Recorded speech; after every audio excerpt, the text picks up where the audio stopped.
The African sun had begun its slow descent, spilling molten gold over the acacia forest.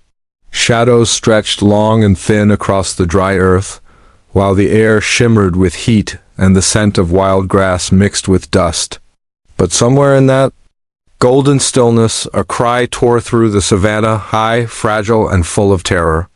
It was the voice of a lost lion cub, no bigger than a house cat, trembling in the shadow of death. The cub's paws sank into the powdery soil as it backed, away from a half-circle of advancing hyenas. 12 of them, shoulders hunched, yellow eyes burning with hunger. Their cackling rose and fell like a sinister chorus echoing off the twisted branches above. For the cub, the world had become nothing but teeth and shadows. It had wandered. Too far from the safety of its pride, too far from its mother's protective roar, and now it stood alone, a small heartbeat in the great indifferent expanse of the wild. The hyenas closed in slowly, savoring the moment. This wasn't a hunt. This was a certainty. Even the young lions sometimes go hungry, but those who seek the Lord will lack no good thing. Psalm 34:10, yet in that moment no verse, no promise, seemed within reach. The cub's hope was fading like the last streaks of daylight. And then, from the deep shade beneath an ancient acacia, something shifted. A mountain of dark muscle stepped into the light. A silverback gorilla, crowned with the gleaming silver saddle of maturity, watched with ancient, unreadable eyes. He had no stake in this, no reason to interfere.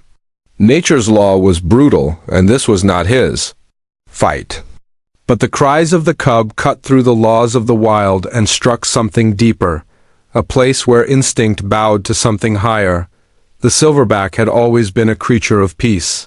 His days were spent plucking tender leaves, foraging for sweet figs, and resting beneath the green canopy of his chosen territory. He avoided the chaos of predators, living in quiet harmony with the rhythm of the land. But now, the stillness in his chest was gone.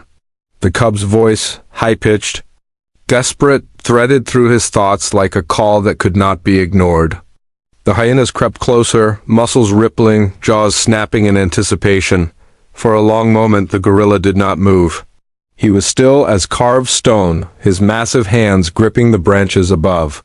Somewhere in those dark, thinking eyes and internal storm was raging. Why this cub? Why this risk? Defend the weak and the fatherless. Uphold the cause of the poor and oppressed. And then the decision was made. He dropped from the branches with a force that made the earth tremble, landing on all fours in a perfect storm of speed and power. The sound that tore from his chest was not a predator's snarl. It was something older, deeper, an authority that silenced the hyenas instantly. The pack turned, hackles rising, their confidence wavering. One bolder than the rest lunged forward, a fatal mistake. The gorilla moved in a blur. He didn't bite. He didn't claw. He simply caught the hyena midair in one massive hand, lifted it as though it weighed nothing, and with a single, devastating motion, flung it into the thorn-thick acacia 10 feet away. The thud was followed by a yelp, and the rest of the pack froze. The gorilla did not chase them. He simply took 2 deliberate steps forward, planting himself over the tiny cub. His body became a fortress, a wall of living, breathing defiance. His knuckles pressed into the soil, his great head lowered, and a deep, rolling growl vibrated from his chest. The hyenas knew this was not their kill. This was not their moment. One by one, they began to back away, their laughter dying into uneasy silence. The cub, trembling and wide-eyed, pressed itself against the gorilla's arm, finding sanctuary in the shadow of the one being it should have feared as much as the hyenas. In the silence that followed, the savannah seemed to hold its breath. Far away on a low ridge 1/2 mile from the chaos, a pair of binoculars shook in the hands of a man who could not believe what he was seeing. Elijah Manji, senior ranger with Kenya's Wildlife Service, had spent over 3 decades walking this land. He had seen drought and flood, birth and death, migrations and wars between predators. He had thought there was nothing left to surprise him, but the sight unfolding in the green-gold distance shattered that belief. Through his lenses he had watched the entire impossible sequence. the silverback's charge, the throw, the protective stance. Now, as the last of the humiliated hyenas slunk away into the grass, Elijah's instincts told him one thing. He had to approach. The righteous are as bold as a lion. But boldness in the savannah was a delicate thing. A silverback fresh from confrontation was as unpredictable as the wind before a storm. Elijah's boots whispered against the dry grass. As he advanced slowly, every movement measured, his body language open. He carried no rifle, no weapon, only the unshakable respect that had carried him through decades of coexistence with the wild. At 50 yards he stopped. The gorilla's gaze found him instantly, black eyes locking onto his own. The air between them seemed heavy, alive. Elijah could taste the tension. This was no longer predator versus prey. This was something deeper, something sacred. He braced himself for a warning roar, a show of dominance, or for the gorilla to vanish back into the forest with the cub. Instead, the massive creature's posture shifted. The aggression melted away, replaced by something almost contemplative. Slowly, with a tenderness that seemed impossible from hands so powerful, the silverback nudged the cub with his nose. Then, gathering the small creature in one hand, he cradled it against his chest. The cub's tiny heartbeat pressed against a chest that could crush stone. And then, in a moment that defied every law of the wild, the gorilla began to walk. Not away, but directly towards the human who stood waiting. The silverback's massive shadow rolled across the savannah as he closed the distance. Between himself and Elijah, each step was deliberate, heavy, and yet not threatening. Elijah's heart pounded against his ribs, every instinct screaming at him to be still. He knew this was no ordinary wildlife encounter. This was a moment teetering on the edge of miracle or disaster. The silverback stopped just a few feet away, the dry earth cracking softly beneath his weight. The cub peeked from the gorilla's grasp, its golden eyes blinking up at the man as though caught between fear and hope. Elijah's breath caught. In all his years he had seen predators carry prey, mothers carry young, but never had he seen the wild carry trust in its hands. Slowly, the gorilla extended his arm forward. The cub balanced carefully in his palm, his black fingers curled just enough to cradle but never harm. Elijah hesitated. This was the savannah's most unpredictable heartbeat made flesh, and now it was offering him life. The wolf shall dwell with the lamb. The leopard shall lie down with the goat, the calf and the lion and the yearling together, and a little child shall lead them. In that instant, those words didn't feel like an ancient promise. They felt like the scene unfolding before him. Gently, Elijah reached out, his hands steady from decades of steadying his aim through binoculars and patching wounds in poached rhinos. The gorilla's eyes locked on his, searching for something unseen, and then he let go. The cub slid into Elijah's hands, light as a sigh, and whimpered once before pressing its face into the crook of his arm. Elijah looked up, ready for the gorilla to retreat, but the great male lingered, his chest rising and falling slowly as though memorizing this fragile exchange. It was as if two guardians of different worlds had met in the middle for a single purpose, to ensure the survival of something neither fully understood, yet both valued. For a long moment, the savannah stood in a strange, reverent silence. The wind barely stirred the tall grass, and even the distant calls of hornbills seemed to hold back. Elijah took a slow step back, not turning his gaze away from the silverback, signaling respect without submission. The gorilla did not advance, nor did he retreat. He simply stood, his powerful arms swaying slightly, his eyes carrying an expression Elijah could only describe as relief. Relief that the tiny life was no longer in danger. Relief that his part in this battle was over. Elijah knew enough about the wild to understand the risk this animal had taken. A silverback's fight was never free. Every confrontation carried the chance of injury, of death, of weakening his authority over his territory. And yet here was one who had intervened not for his own kind, but for the smallest member of a rival predator species. Greater love has no one than this, to lay down one's life for one's friends. The verse landed in Elijah's mind like a quiet echo from the past. Except this wasn't friendship as humans understood it. This was a kind of love that existed beyond the boundaries of species, a recognition that life, any life, is worth defending. Slowly the gorilla turned, his massive back catching the last amber rays of sunlight. He didn't look back. His stride was unhurried, each step fading into the growing shadows until the forest swallowed him whole. And then he was gone, as if he had been a dream conjured by the heat and dust. Elijah stood frozen, the cub now curled against his chest, tiny ribs rising and falling with each fragile breath. The warmth of the young lion seeped into him, its trust both humbling and heavy. He adjusted his grip, shielding it from the cooling evening air. In the fading light, the golden grass swayed like a restless sea, and Elijah began the slow walk back toward his vehicle, every step deliberate so as not to jostle the cub. Behind him, the acacia forest whispered with the movements of unseen life. Ahead of him, the vast plains stretched toward the darkening horizon. He couldn't shake the image of those black, intelligent eyes that had measured him and found him worthy of trust. This was no ordinary rescue, no routine wildlife incident. This was a meeting of worlds that had no reason to understand each other, and yet, somehow, they did. Ask the animals and they will teach you, or the birds in the sky, and they will tell you. Elijah felt the truth of those words deep in his bones. That day, the teacher had not worn the face of a man, but the fur of a silverback.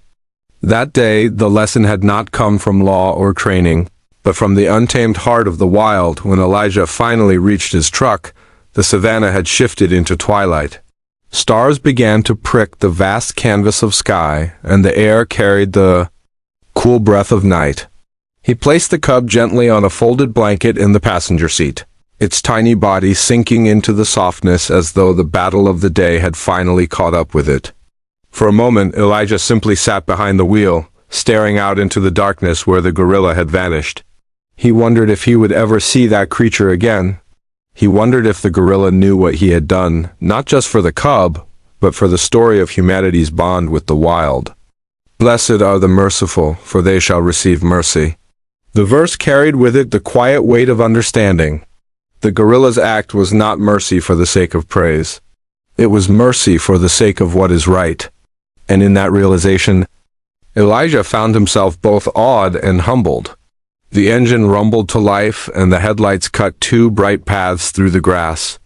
As the truck rolled forward, Elijah glanced once more into the rearview mirror, half expecting to see a massive silhouette standing against the horizon. But there was only the darkness, and somewhere within it, a gorilla returning to his quiet life, having changed the fate of one small cub, and perhaps the heart of one man forever. And so, beneath the endless Kenyan sky, two lives went on, one in the quiet heart of the forest, one in the warm cradle of human care, forever bound by a moment that defied the laws of the wild.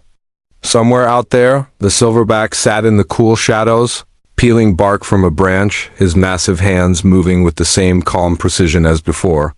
But perhaps somewhere deep inside, he remembered the heartbeat of a tiny lion cub pressed against his chest.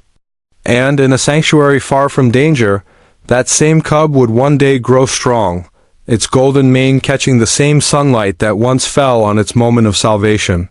The righteous care for the needs of their animals, but the kindest acts of the wicked are cruel. Elijah knew the world might never believe this story unless they saw it with their own eyes, but that didn't matter. The truth had already been written, not in headlines or reports, but in the soft earth where gorilla knuckles had planted themselves in defiance, in the trembling paws of a cub that had been spared, and in the space between two beings who met for a single breath of eternity. This wasn't just an animal rescue. It was a miracle wrapped in muscle and fur, a living testament to the wild bond that still pulses between man and beast. And as the stars wheeled overhead, the savannah exhaled, holding the secret of a day when the king of the forest answered the cry of the king of the plains. And together they reminded the world that compassion knows no species. The savannah was holding its breath. Even the wind seemed to pause as the great ape closed the final steps between them, each movement deliberate, heavy with a gravity that made time feel suspended. His massive frame, a mountain of living muscle, moved with an unexpected grace, the kind that only the wild can teach. When he knelt, the earth itself seemed to acknowledge the weight of the moment. The silverback's arms, built for dominance and survival, now carried something infinitely more fragile, a tiny, trembling lion cub, its soft fur glistening under the fading African sun. With slow, deliberate care, the gorilla extended his arms forward and placed the cub gently on the grass, so close that Elijah Mangi could feel its warmth radiating into the cooling air. It was not just a gesture. It was an offering, a bridge between species that had no reason to trust one another. For a single, eternal heartbeat, the gorilla's deep brown eyes locked with Elijah's, an unspoken conversation between two intelligent souls. And then without a word, the great ape rose to his full, towering height and turned away, his shadow stretching across the savannah like the mark of a giant in the fading light. He lumbered back towards the sanctuary of a great acacia tree, the branches swallowing him into darkness, leaving the veteran ranger with a living miracle resting at his feet. Elijah's breath caught. For decades, he had seen the raw and ruthless side of nature, predator and prey locked in their ancient dance. But this was different. This was something higher, something holy. The cub's wide amber eyes stared up at him, silently asking for protection. And in that instant, Elijah understood. He was no longer a witness. He had been called to act. The righteous care for the needs of their animals, but the kindest acts of the wicked are cruel. The verse echoed in his heart, a divine reminder that in the wild, compassion is as powerful as strength. The cub's tiny body felt weightless in his calloused hands, yet Elijah could feel the weight of its entire future pressing down on him. Its ribs fluttered under each shallow breath, a reminder that time was now their greatest enemy. A cub this young, perhaps only a few weeks old, couldn't survive a day without its mother's milk or the safety of her pride. His mission, crystallized in his mind, find the cub's family and do it before the darkness fell.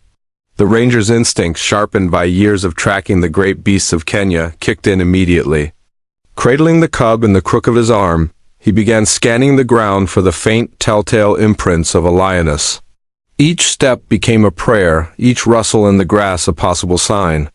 The savannah, which moments before had been a theater of quiet miracles, now transformed into a vast, intricate puzzle, one Elijah had to solve before the sun slipped away. His boots moved in a steady, unyielding rhythm as he followed the faint tracks. To soothe the cub's trembling, he spoke in a low, melodic voice, telling it stories of the elephants he had followed across the plains, of the way the golden light of dawn made the grass shimmer like rivers of fire, of the smell of the first rain after a dry season. Each word seemed to weave a fragile thread of trust between man and cub. Slowly, the tiny creature's shivers eased, and its head rested against his arm. The bond forming between them was silent but real, a fragile alliance forged in the urgency of survival. But even as hope grew, the horizon was burning with warning. The African sunset spilled molten orange and crimson across the sky, a beauty so overwhelming it almost masked its message. Night was coming, and with it the hunters, hyenas, leopards, and other shadows of the dark.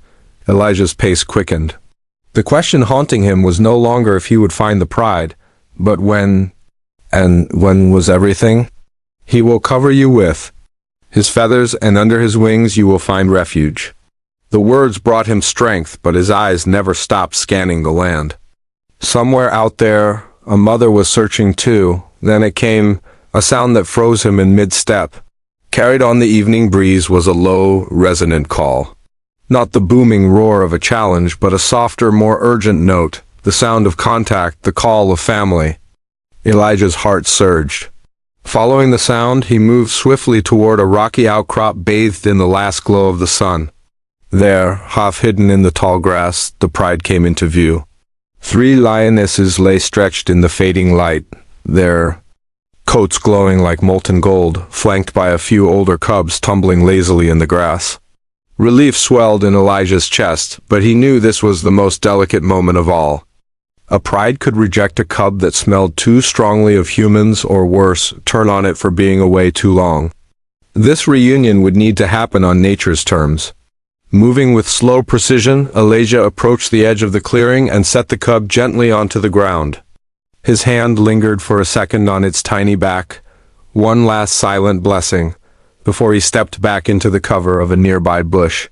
The cub blinked, confused, then let out a small, plaintive cry. One of the lionesses instantly went still, her ears flicking forward, muscles tensing. Then her head turned and she saw.